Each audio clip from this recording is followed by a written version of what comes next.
একটা হচ্ছে rectifier diode, এর কাজ হচ্ছে ভোল্টেজ এম্পিয়ারকে একমুখী করা শুধুমাত্র। আর দ্বিতীয় যে ডায়োডটা থাকে জিনার ডায়োড, এটা হচ্ছে ভোল্টেজ এম্পিয়ারকে একমুখী করে, পাশাপাশি সে তার আরেকটা গুণ আছে, সেটা হচ্ছে ওভার ভোল্টেজ প্রোটেকশন করে। যদি কোথাও কোনো জায়গায় গন্ডগোল হয়, সেক্ষেত্রে ক্যাপাসিটরের মতো ডায়োড কি করে, নিজে নিজে শর্ট হয়ে যায়, লাইন দুইটা এক করে দেয়, যার মাধ্যমে আমাদের অন্যান্য লাইনে কোনো ধরনের ক্ষতিগ্রস্ত হয়। কিভাবে সেটা আমরা দেখি। এখানে আমাদের দেখেন, লাইন দিয়ে ভোল্টেজ যাবে কিন্তু পিছন দিয়ে ব্যাক করবে না। এই ব্যাটারি থেকে ভোল্টেজটা আমাদের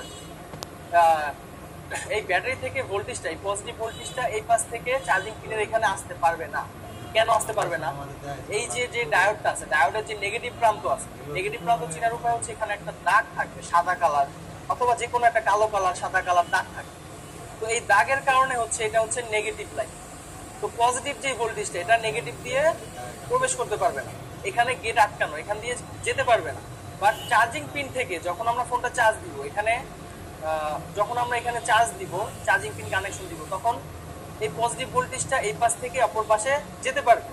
মানে সোজা কথা হচ্ছে যে ইন্ডিয়া থেকে বাংলাদেশে আসতে পারে, কিন্তু বাংলাদেশ থেকে ইন্ডিয়া কেউ যেতে পারে না। যেমন এটা হচ্ছে ফারাক্কাবাদ, তো ফারাক্কাবাদ থেকে পানিটা কিন্তু বাংলাদেশে আসবে, বাংলাদেশের পানি কিন্তু ফারাক্কাবাদ দিয়ে উঠতে পারবে না।